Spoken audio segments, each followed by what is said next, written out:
Hello and welcome to the show. Sorry, I'm having technical difficulties, but we're gonna just keep gonna try to go through the technical difficulties. Basically, it's telling me that the video clip is still playing.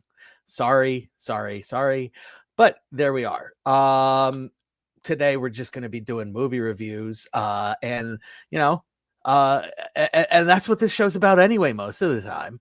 Unless Sergio pops in and decides to throw us for a curveball, which happens every once in a while, but I enjoy that too. So, and I especially enjoy Sergio, and hopefully we'll both get to go see the Whole Bloody Affair when next week when they have the two Kill Bill movies back to back with additional interstitial scenes and stuff like that, and it'll be fun. And so this is my way of leading with, hey, Sergio's gonna be here next week. But enough of that. We're doing reviews, and the first one is Zootopia. That's right, Zootopia 2, actually. Sorry, because the first Zootopia came out in 2016, and so we're many, many years away from the release of the first Zootopia movie. And here we are at the second one. Background on the first Zootopia movie. The first interesting note on the first Zootopia movie is that it was huge in China at the time of its release in 2016. Zootopia, the movie, was at the end of its run, was the third highest grossing American film to have a release in China. Okay. So of all the stuff that had been released before it, there was like a Fast and Furious movie, there was a Transformers movie, and then there was Zootopia. So for whatever reason, and I don't know what the reason is, but the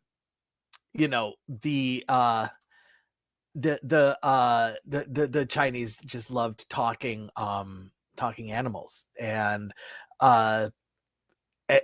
and animals and rabbits that solve crimes, and foxes that are redeemed criminals, and so, and also uncomfortable romantic insinuations between foxes and rabbits that were thinly veiled during the oh wait, I gotta share something. Kill Bill Now with Extra Feet is hilarious if you know anything about our friend Quentin Tarantino. So back to what we're talking about. So that that just goes to show you that Zootopia 2 just it was a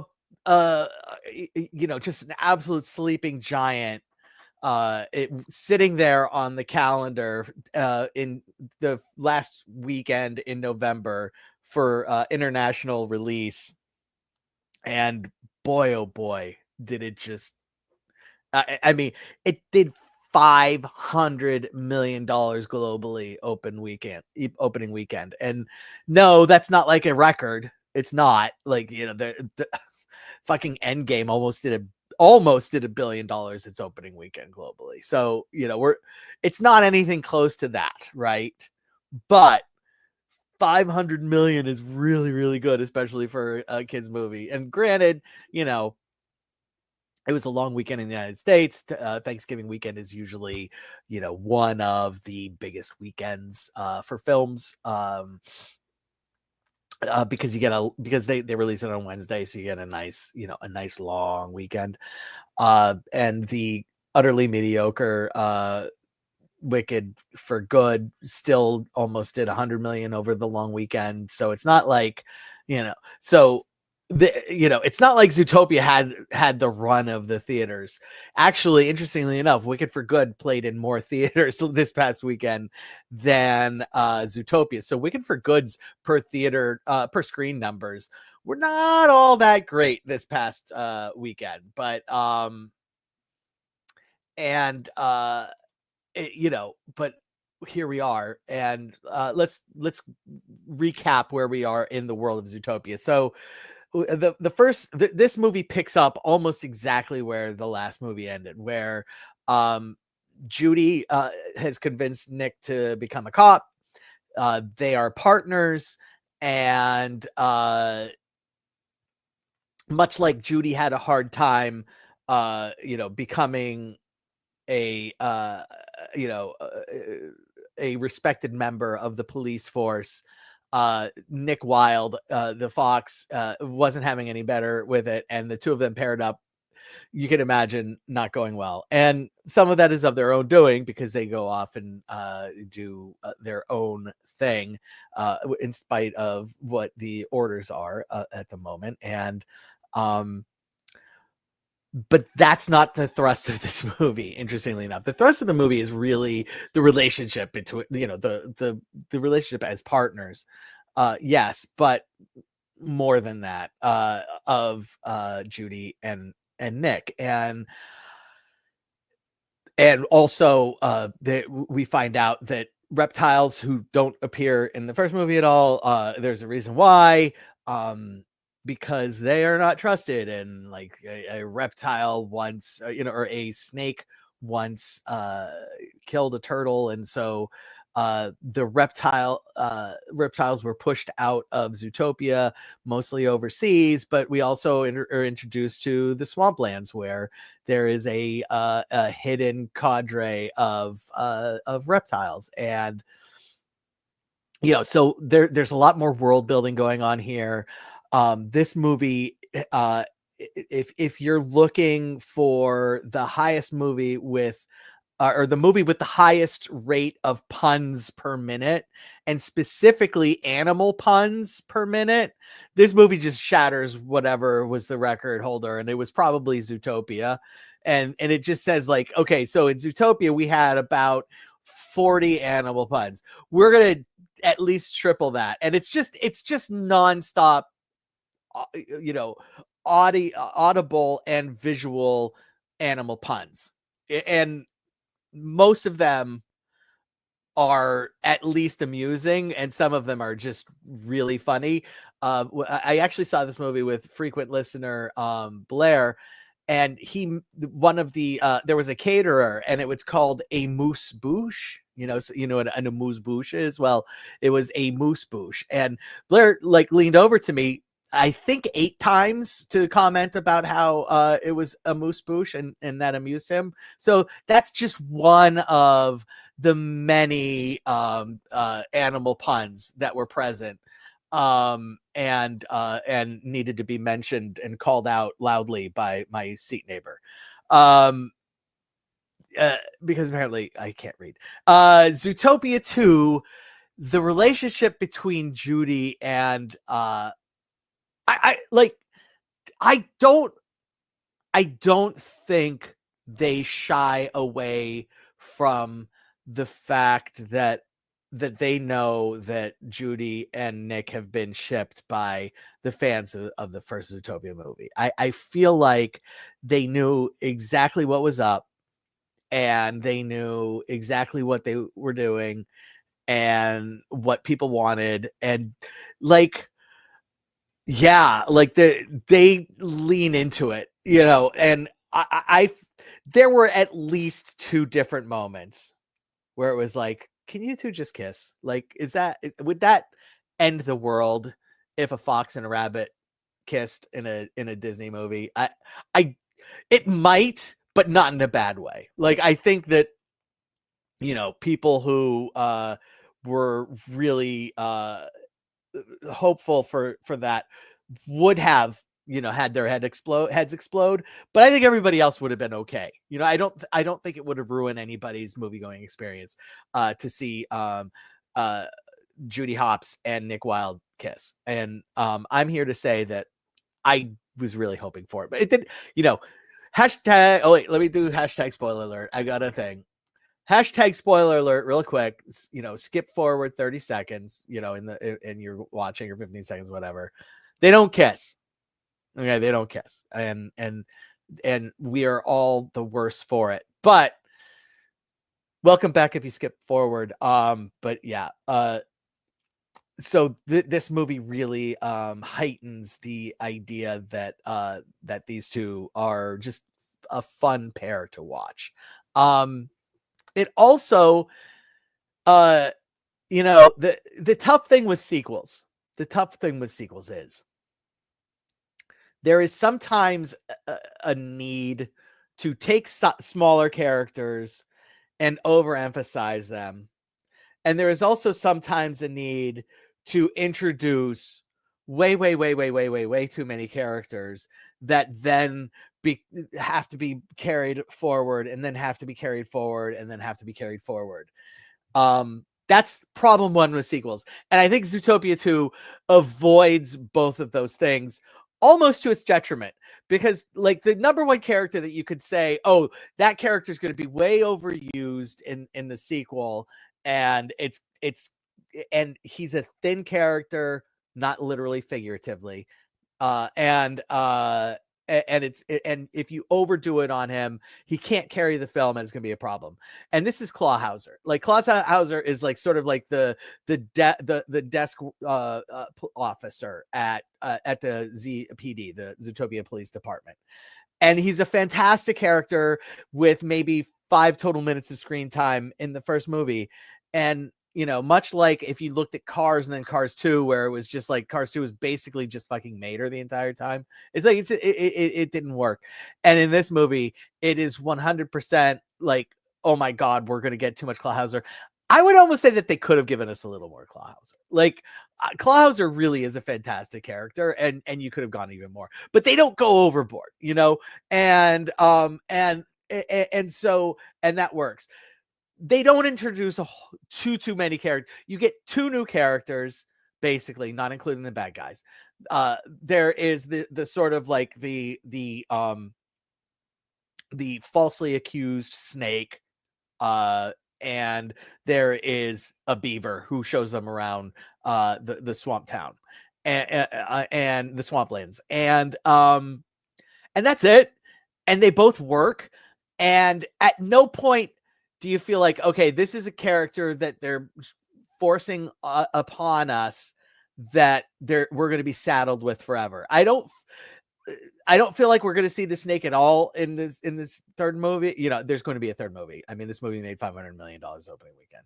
I don't feel like we're going to see this. Well, we'll probably see the snake very briefly. It'll get Clawhauser treatment.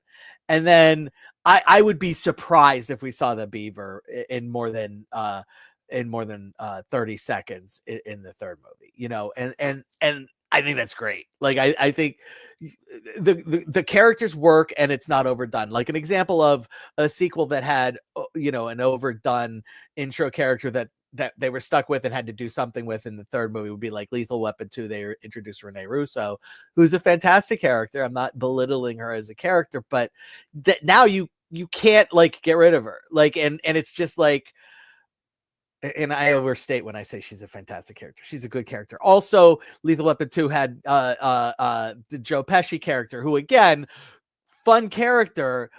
We don't need the third movie, which has way too much fucking Joe Pesci. Like, Lethal Weapon 3 is not as good as Lethal Weapon 2 because of all of the extra characters that are brought in. And actually, Rene Russo might have been in Lethal Weapon 3, so I might just be talking about Joe Pesci. Anyway, again, talking about the wrong movie. Zootopia 2. Added characters, excellent, good job. They don't overpower the film, and they 100% add to it, and I don't feel like they're going to be forced upon us in Zootopia 3. And the other thing that frequently goes wrong in sequels is the bad guys. Particularly, if you're talking about a saga where it's like Star Wars, where we know we're going to have Darth Vader throughout, awesome. We're good. You're getting there. But this was a more classic standalone sequel to a standalone original movie where you can't have the original bad guy. Original bad guy does pop up briefly in a absolutely brilliant cameo, but the bad guy is really friggin', it's just so bad, like just really evil. And I feel good about not good. I am hopeful when movies like Zootopia 2 just say, hey, maybe enough, maybe you don't need as much as what you're claiming you need. and I'm just gonna leave it at that. And anytime that's the bad guy, I'm at, you know, your floor is pretty high for me. You know, like I'm gonna at least enjoy the bad guy a little bit because he's going to lose. Um, and if it's in Zootopia 2, I'm gonna enjoy it a lot because it's a Disney movie. All right. So before we go and the movie moves, it doesn't get bogged down in anything. Uh it does a fantastic job of not resetting the characters. It does a fantastic job of picking up and continuing to move forward. It absolutely does not do the, you know, oh, we're going back and redoing the first movie, you know, where, like, you know, but it doesn't do the Cars 2 thing where it's like, this movie is absolutely like, what are we even doing? Like, this movie doesn't have anything to do with the first movie at all. Like, it might as well not even be in the same world. Just chef's kiss. I am so happy with this movie. I am so happy that it did well.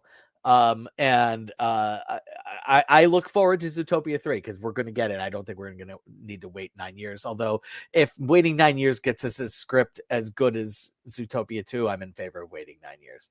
All right. Here at Real to Real Talk, instead of doing stars, we do tacos. And, you know, if we feel like something deserves a little extra over your standard taco rating, we will add guacamole. And why instead of doing just like a half a taco, because nobody eats a half a fucking taco. So I'm giving this one 4 tacos plus guac. I if you want to, if this is like just fucking perfect tacos and perfect guac, and the guac is free, and and you know, just why could you not give it 5 tacos? I'm just not hungry enough for 5 tacos. Meaning, I you knew that a sequel was coming, but after 9 years, I didn't necessarily need a sequel. I don't know. I it's just clearly not a 5 taco movie. But if somebody said, you know what, I thought it was a 5 taco movie, I'm on board, and I'll be like, amen. I'm glad that you're giving it 5 because I'm almost there, but not quite. But superb, superb. Next movie I'm doing, Hamnet. Now we're on to Oscar fodder. Jesse Buckley. Oh my God. Can I just get Jesse Buckley in every fucking... I have said this before on this podcast. I would merrily watch every single movie in a year if the agreement was Jesse Buckley's just in everything. And if that meant we only got like 5 movies in 1 year because she can only, like, that was her absolute maximum that she could do, I'm okay with that. I don't mind. And even if it's just like Jesse Buckley, like, you know, is sitting in a bus stop and the character sits down, like the scene in Barbie where you know, Barbie has like a 5-second conversation with the old woman. If that old woman was just Jesse Buckley, that's cool. She doesn't need to be in it for the whole movie, but guess what? In Hamnet, she's in it for the whole movie, and I love her, and she is fantastic. And she is with Paul Mescal, who plays Shakespeare. Jesse Buckley plays Shakespeare's love interest, not his traditional wife, who is Anne Holloway, something like that. But this character is named Agnes. Why they felt like they needed to change the name, I don't know. Maybe just so people know that no, this is not actually the way it happened. But everything that is layered with the movie is it's very much shit. Like Wicked last year is basically fan fiction. Hamnet is basically fan fiction with like historical undertones. It's fan fiction for, and much more so than like Shakespeare in Love. Shakespeare in Love was just like, none of this is even remotely, you know, whatever. Whereas this, it's like, so if you don't know, Hamnet is the name of Shakespeare's son. Shakespeare had 2 daughters and a son. The son passed away at age 9 or 10. And there is scholarly debate, as there would be, because nobody was alive that wrote scholarly papers about the history of William Shakespeare in the 1600s. There is scholarly debate about how much Shakespeare used his experience and love for his son Hamnet in the writing of Hamlet. And there's what we do know also about Shakespeare's love life, and this is shown in Shakespeare in Love. In Shakespeare in Love, it's like, oh, he's married and he keeps it a secret. Ooh. Whereas the reality is that he's married and everybody kind of knew he was married, and but his wife wanted to stay in Stafford, and he needed to be in London where the Globe Theatre was, and where people were to go to see his shows. And so like it was just the arrangement, and it wasn't like something that he was trying to keep secret. And so we follow the life of a young Shakespeare as he's building a family and building a career.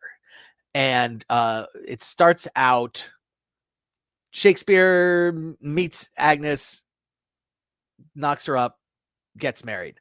And then it's Hamnet is now 10, and like that's act 1. And then act 2 and 3, or act 2 is Hamnet is now 10, and he has a fraternal twin sister. Obviously they're fraternal twins because it's a brother sister, who we learn in act 1 was born sickly, like just was almost stillborn, but survived, and just is prone to getting ill.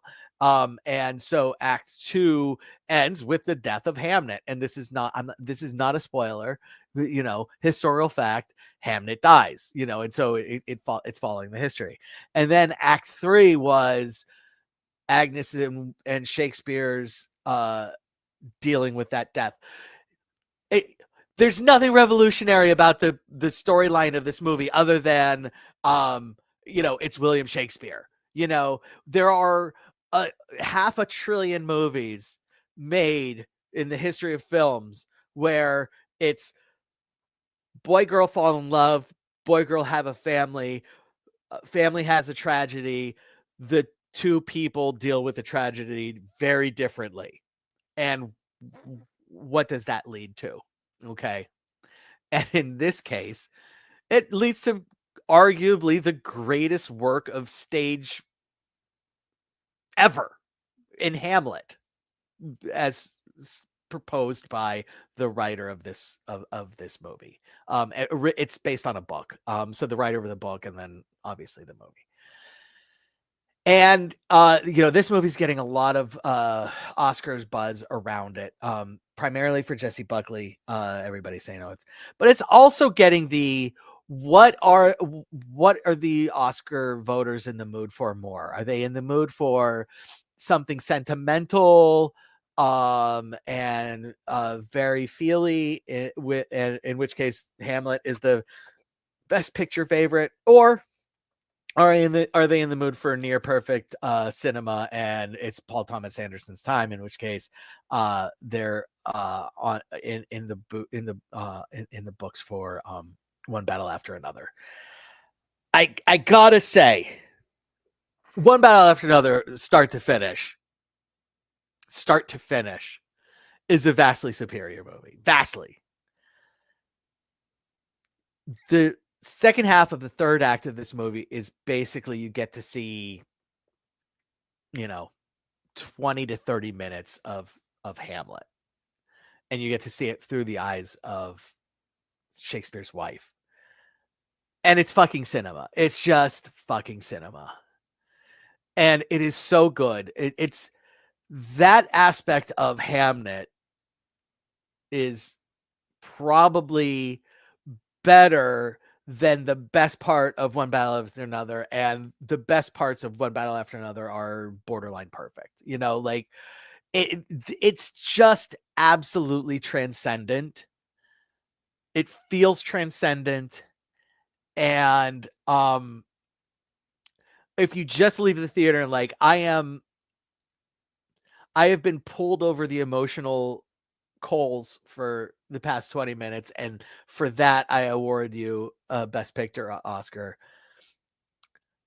I question that, because this is not a consistent work of art, but it is a work of art, and what it accomplishes in the final act is just perfection. It's perfection. It really is. It really is the perfect ending. But there are parts of it, and none of it being acting issues. Like, everybody in this cast is just fucking bomb on, just at 100% on. And I applaud that. And so I have to rank it. And I'm not doing this just because, oh, well, I would prefer One Battle After Another, but because it's not as perfectly perfect from start to finish as One Battle After Another, but it's getting 5 tacos. It's a 5 taco movie. 100. It absolutely is a 5 taco movie. I'm not giving the guac because it just doesn't get there. Like, this, if it had been a like an hour and 40 minutes, I'm probably giving it 5 tacos plus guac because there is excess here. But Jessie Buckley is so good. There's aspects of her character that I just absolutely love. They kind of imply that her mother was a witch, and so she has, superpowers, not superpowers, but witchly powers as well. It's fantastic. It's just great. It's great. Drags through parts of the first and second act. Not drags, but just not up to the snuff of the ending. All right. Eternity. Okay, so this is interesting. So this is the movie. You may or may not be aware of it.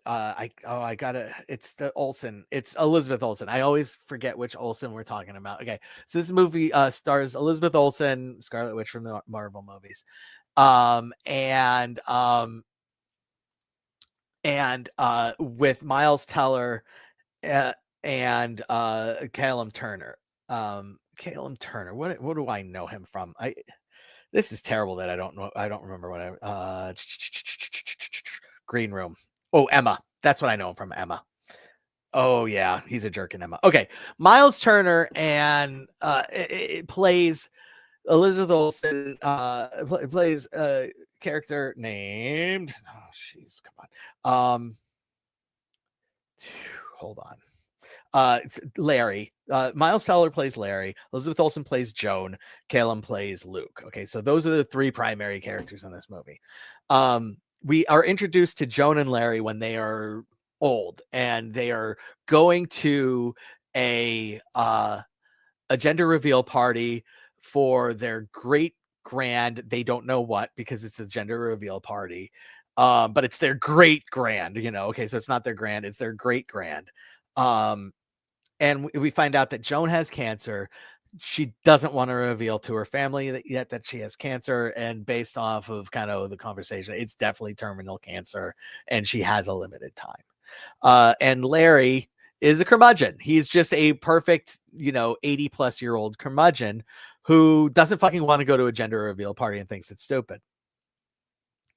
And in the first act, Larry passes, like, immediately chokes on a pretzel, makes a joke on the drive over that, people die at these things, and then he dies at the thing, choking on a pretzel, and ends up, it's not heaven, ends up in the afterlife. And the way this afterlife is set up is, if you've ever been to the Omni in Atlanta, there is a way station on your way to eternity, where before you pick what your eternity is going to be, you hang out at the Omni in Atlanta, which is just like, it feels like a giant hotel with a massive central floor area where a convention is going on. And the convention is all of the different eternities that you can pick from, trying to sell you on joining their eternity. There's the mountains eternity, there's the beach eternity, there's the eternity without men, there is the queer eternity. Like, there's all these eternities. And so this movie, and then Joan, about a week later, follows Larry, passes away, succumbs to cancer, and shows up, and we find out that her first husband, Luke, who died in the Korean War, has been waiting for her. And so it turns out that you have a week to pick your eternity. If you don't pick after a week, you're moved down into the basement of the of the way station, and you have to start working. Like you either, there are multiple jobs, and one of the jobs that you could do is the afterlife coordinator, AC, and the the afterlife coordinator for Joan is also Luke's afterlife coordinator, and Divine Joy Randolph plays Larry's afterlife coordinator. And so everybody's pitted against each other in trying to get Joan to pick either Luke or Larry to spend her eternity with. And, Luke is the first husband who, she never got to build a life with, who she loved very, very much, was her first love. And then Larry is the husband she spent 65 years married to and built a very fulfilling life. The movie goes exactly where you think it's going to go. And the it, it's a rather boilerplate movie that builds itself off of a fun concept and has a lot of fun around that concept, and I commend it. And it's a movie for adults. Kids might be a little bored about this, but if it's a movie for anybody who's been in love before and has thought about, what am I going to do for the rest of for eternity. And it's also a movie, I'm going to give 3 tacos. Well, that's not the one I wanted. I wanted 3 tacos. I would love to see this movie again at some point. It's just it is a super, super fun movie. Great concept, well acted, well executed, not exceptional in any way, shape, or form. And that's where we are, and that's okay. I'm Paul Britton. This is Real to Real Talk. I will be back next week, hopefully with Sergio. Go see a movie, man. Chip into the Zootopia 2 coffers a little bit, maybe, or go check out Hamnet and see what's going on with the Oscars race. Either one, whatever you want to do. Go see something that you've been waiting for. But just go. Have a great one. See you next week.